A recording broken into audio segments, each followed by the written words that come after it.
Welcome. Our session, I know there's a different title. We were kind of reworking it. We felt like this was a little bit more accurate. So our session is called Ready to Lead, and we really wanted to focus on curating spaces for growth and learning for youth empowerment. There's certainly other ways that we can empower youth, but I assume that most of us who are in this room either work with youth or potentially have staff who work with youth and want to know more about how to make sure that we're empowering the youth that we're engaging. So our team is from Volunteer Alberta, and we're actually going to introduce ourselves in the next slide. So I really hope Darryl makes it back in time. Okay, my screen is frozen. Oh, there we go. So this is our team, and we're a diverse team of young individuals. At the start of the program, we were all within the 18 to 30 range, but now a few of us are kind of coming out of the 18 to 30 range. So just add that as a disclaimer. But I really wanted to highlight our team because I feel like we really balance each other out as big thinkers, but we also have really hands-on and like logistic whizzes. So my name is Eunice, and I go by pronouns. I'm the manager of engagement and relationships at VA. My former title was just manager of youth engagement, and so that's why I'm here. I was part of the team that developed and then led the first youth at the table program, which we'll be talking about later. And to kind of help introduce ourselves, we also wanted to talk about a story or something that that we experienced where we were empowered, just kind of put the session into context. So I actually wanted to share about how I got into this job in the first place. I had a volunteer coordinator who sent along this job posting and was like, hey, I think you'd be really great for this role. And at the time I was a new grad, I was really fresh. And so I was like, I'm not sure if this is like something that I can do. Board governance sounds like really scary. But they really talked to me through some of the skills that I'd gained during my time volunteering with their organization.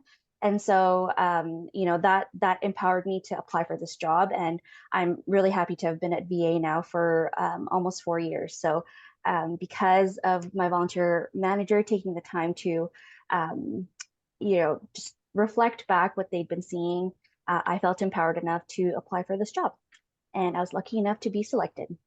Melody, who's also part of our team and was also part of developing Youth at the Table. She's not here today, but also still wanted to recognize her. Kyara, did you want to introduce yourself? Hi, my name is Kyara. I go by she, her pronouns, and I've been working with VA for about a year now, but I actually heard about VA maybe 2 years ago because I was actually part of the Youth at the Table program as a youth participant for Cohort 3. I would say like maybe aside from like Youth at the Table, one thing that also empowered me was also in my undergrad when I did my wellness class and we had a community capstone project. And kind of like a long story short, doing that community capstone project kind of made me realize the value of like helping out your community, and it made me want to pursue a career in nonprofit. And I'll pass it on to Darryl. Thank you, Kyara. Hello, folks. Sorry I came in late. My computer crashed all of a sudden, which has never happened before, so that was really weird. So I apologize for missing a little bit of the intro. But so just from what I've heard, we're introducing ourselves. So my name is Darryl de Dios. My pronouns are he and him. I'm calling in from Treaty 6 territory, Edmonton. So my role specifically for Volunteer Alberta, outside of having been part of the youth engagement team with Eunice, Kyara, and Melody for the past 4 years, now has actually been to transition more into leading our research and knowledge mobilization work at Volunteer Alberta. A lot of the work that I did actually for the Youth at the Table program, which I'm sure we'll explain later on as well, was to focus on research and evaluations. And so a lot of my work really centered on uh, learning from our participants, sending out evaluative surveys and different kinds of activities where we essentially just tried to engage in dialogue with them so that we could, as best as we can, craft the program in ways that really serve their interests and their needs. And I think that was actually a really important aspect of how we thought about our program and a lot of what we'll be talking about in terms of this idea of empowerment as well. But a little bit about the question, I guess, of story of empowerment or strong mentorship in my life. I would say similar to Eunice. I think a lot of young people go through this, but in the latter years of my university days, I, was really confused about what I wanted to do. There was a lot of things that I felt like I wanted to do, but it was just a very there's a lot of anxiety, and a lot of who I found kind of supported were my mentors, were my professors that I felt really close with. And I always share this one advice that one of my profs gave me, which is that there are different shades of green pastures. And essentially, how that came about was me talking about how I wanted, my ideal situation. And he was trying to ground me a little bit more and talking about how, there's always going to be that, that more ideal horizon. And so he encouraged me to think more present, to be more mindful and to be more present about what's going on in my life now, the realities of the stresses and also the opportunities that are in front of me. And I really took that to heart, and it took me to the work that I'm doing now. It's something that I still remind myself of whenever I still feel anxious about, what's next. I think about what I'm already doing, what's already in my control, and what I feel like I can actually act on. Realizing once again that there are different shades of green pastures. Awesome. Thanks, Darryl. Okay, I think this next slide is you still. Yes. When it will go. There we go. Okay, so we want to throw kind of this reflective,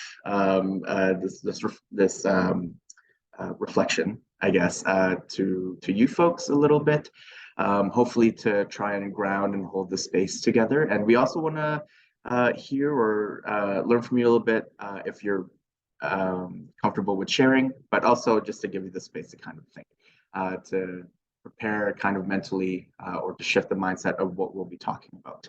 So I would like to give everybody the opportunity to take around 5 minutes. If you can, maybe write some of your thoughts down on paper or even on a Google Doc, or if you just want to think silently, you can do so. But I would like to ask you to reflect on the last time that you felt empowered. What or who helped empower you? And if you can, think a little bit about what it means for you to feel empowered. What does that? What comes up when you hear that word? So we'll give you until around 10:31, 10:32 now, and then we'll come back. And then maybe I'll ask for some volunteers if you want to share your thoughts.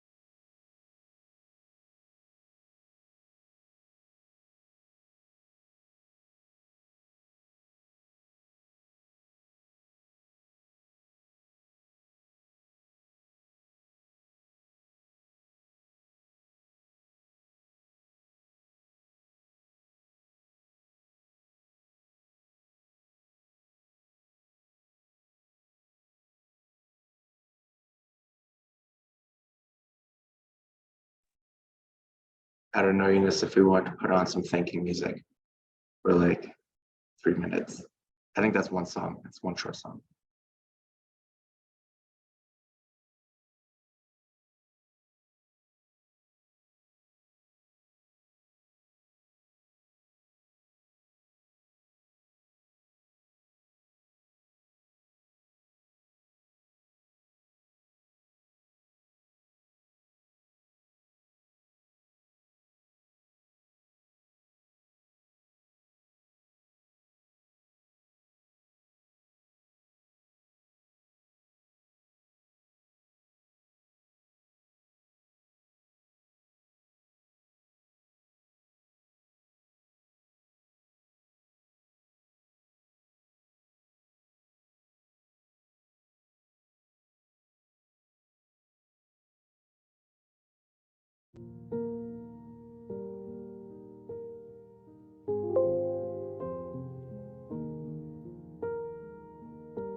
Okay.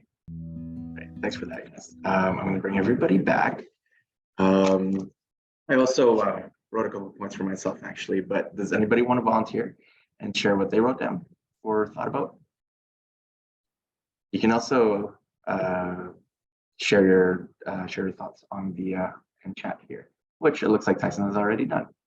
I'm just going to read this, if you don't mind, Tyson. He says, I think my song sense of community empowers me. I go with the notion if you trust the people, they become trustworthy. So I rely on that when I do things because I know I'm starting from an empowered place. Doing new things is not scary for me, but it's nice when you have people who you can rely on. That is quite beautiful. Thanks, Eunice. And thank you, Tyson, for sharing that. I totally agree. That's actually one of the points that I wrote down for myself was when I was given the ability to take care of myself in a very stressful situation, but also when partner or a colleague, kind of just willingly helped me in kind of taking off the load of some of the work that I was doing. I wrote down that feeling supported can be really empowering, similar to what you were saying here, Tyson. So yes, absolutely. Anyone else? Oh yes, Debbie. I feel empowered when giving back to the community. This happens when we do when what we do hampers. Oh, sorry. When we do hampers and the entire communities that we serve come together to make this successful. People empower me. Yes, absolutely. Again, this notion of interconnectedness, support, providing support to others, the act of doing that can absolutely feel empowering as well. Yes. Well, these are great. These are really good so far. Okay. Thank you. All right, so on to our objectives for our workshop/presentation for today is to share what we've learned about youth empowerment in action through our youth programming, and to hopefully help you find points of reflection to bring back to your team or organization. And I will also invite you all, as you've already done, to keep sharing your thoughts, your own stories as well of empowerment. I would love for this to be a space where we maintain this dialogue, where we learn from each other as well. Similar to kind of what you folks have already hinted on. I think, again, that feeling of interconnectedness is very empowering. So I welcome that to be the space as well. Thanks for that really awesome grounding, Darryl. And promise to have better music next time that we do any reflection. I was trying to find some instrumentals, but it was very difficult. If you have any requests, I would happily take those as well. So we've been kind of alluding to our program that we ran for the last 4 years, but it was called Youth at the Table. And over the 4 years of the program, we matched over 100 youth aged 18 to 30 years old with nonprofit boards in the province. And so they learned, so they would come to our training sessions and our communities of practice, and they would learn a little bit about the governance basics from experts. So they would learn things like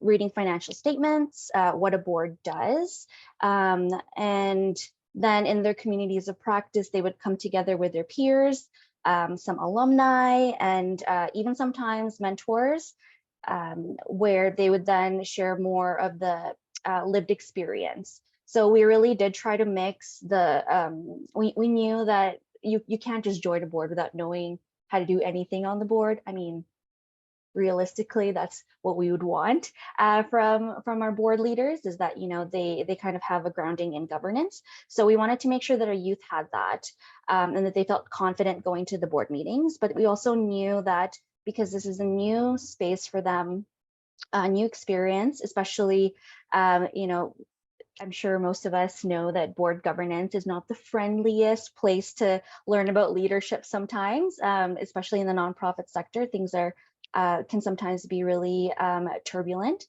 But, you know, when you have that supportive space, like in our communities of practice, the youth had the chance to reflect with their peers, kind of know that they were not alone in their experiences and kind of what they were seeing and hearing on their boards.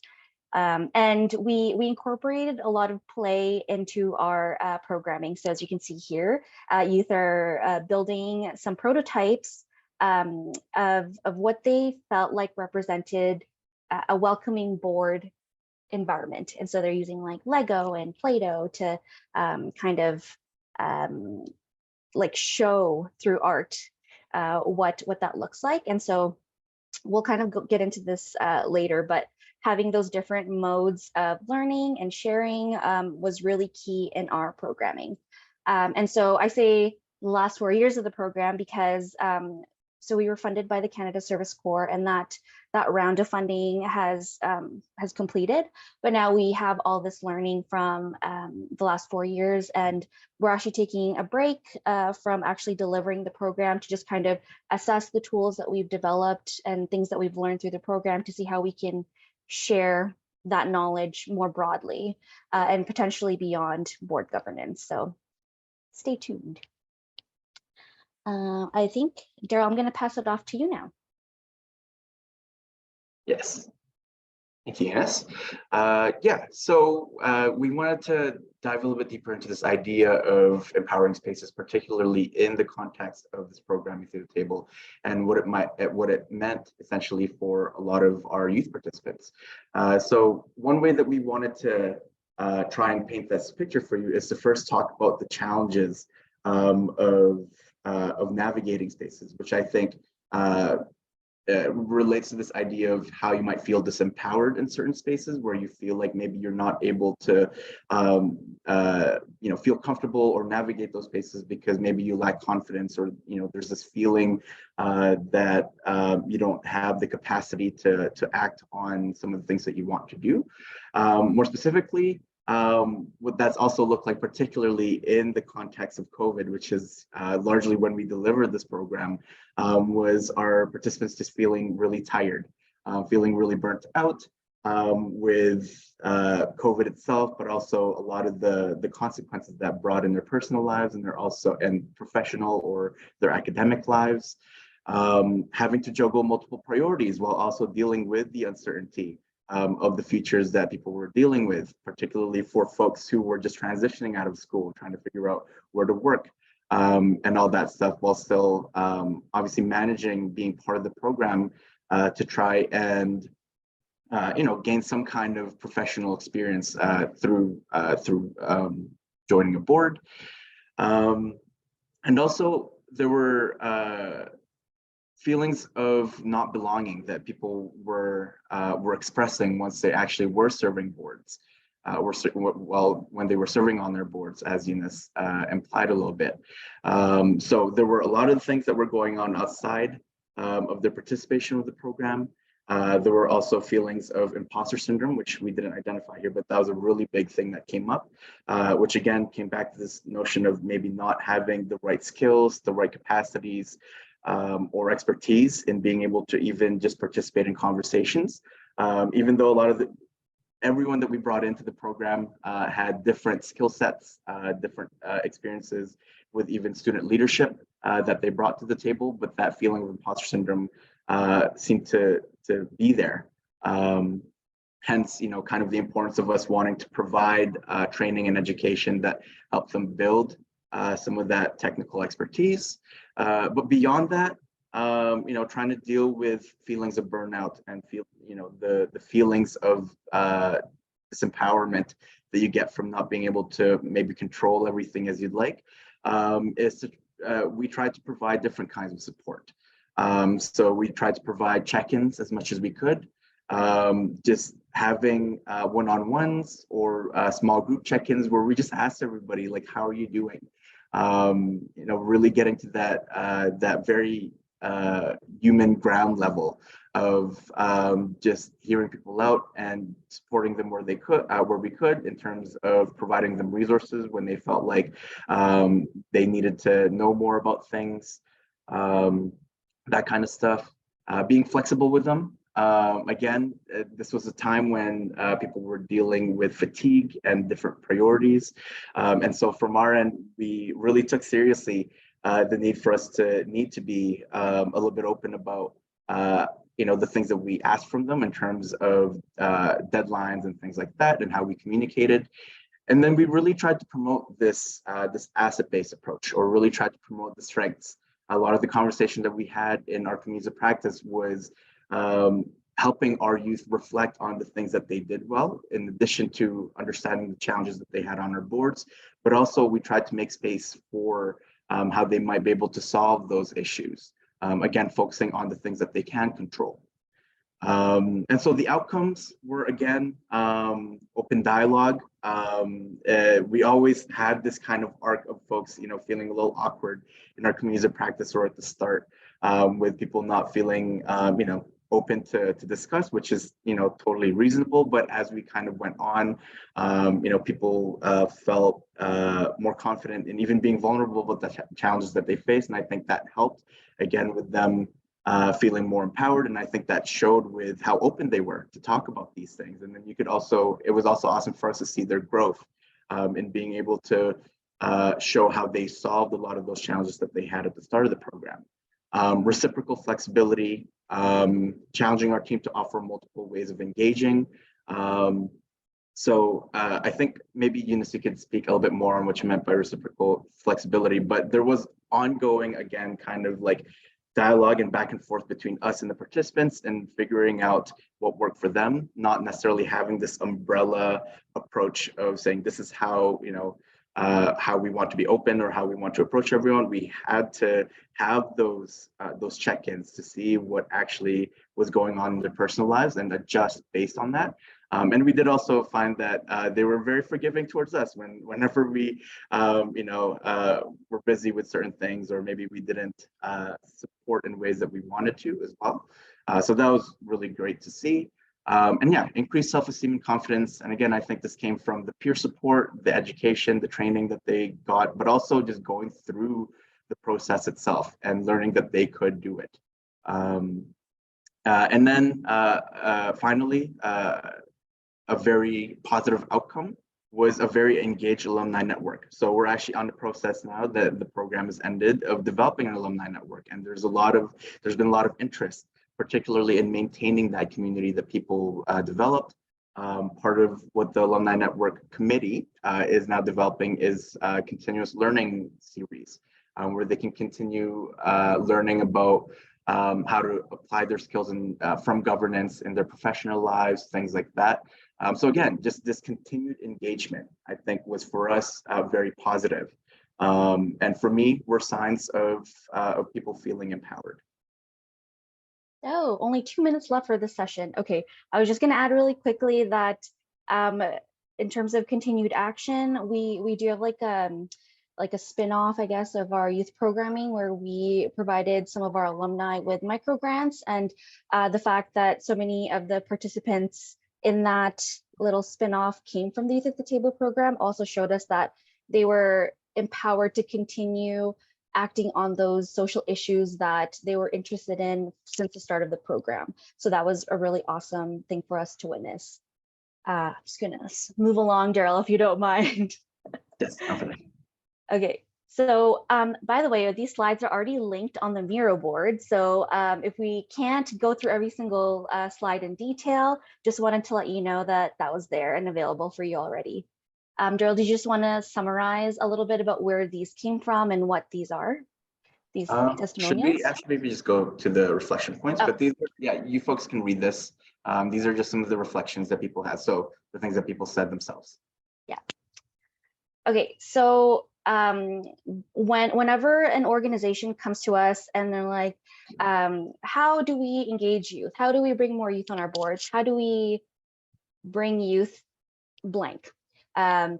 We start with some reflection points. So we usually ask folks, what is like your North Star? Why do you care about youth engagement and empowerment? And how will your answer to this question guide your ways of engaging with participants? I think getting you and your team to think about like why and being very honest about those intentions as well will help you think about whether or not this is the right time to bring in youth, or like if you have the capacity as a team to foster that empowering space for youth. What are your current ways of being as an organization that would welcome youth or empower them to lead? Would this be the only young person sitting on your board? Would this be the only young person on your leadership team?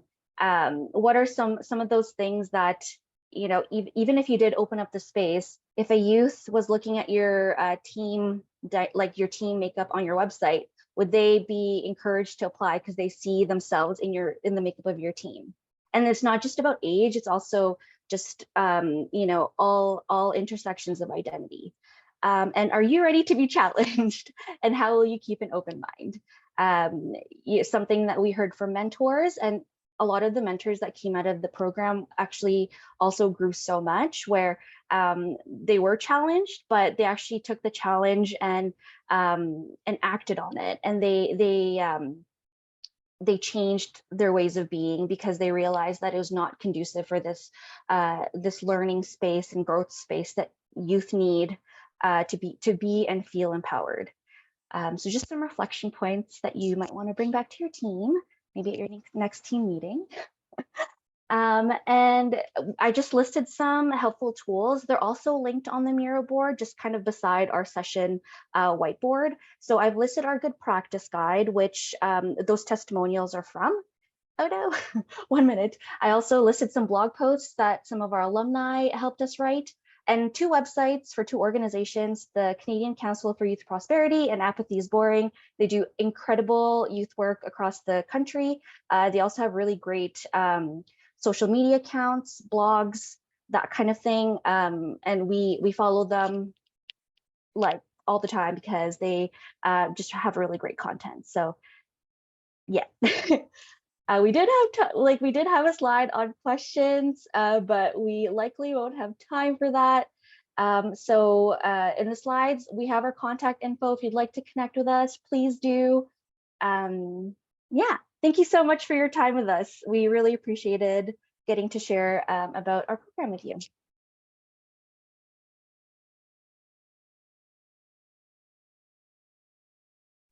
Thank you so much. Oh, that's strange. I'm going to pop the experience feedback form in the chat. I mentioned it a little bit earlier for those who have been here since the beginning, but this is our way to gather your feedback. This experience is meant for you as our folks who are coming and attending and as our session hosts. And so it's really important to us that we know how you feel about what happened today and what you experienced. And it takes about 3 minutes to provide the basic feedback there. So if you have the time, that would be wonderful. Pop that in the chat, and if you can just open that link and run that through when you're done, if you have the time, that's wonderful.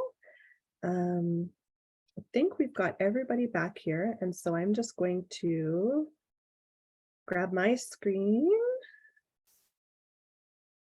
and we'll go back to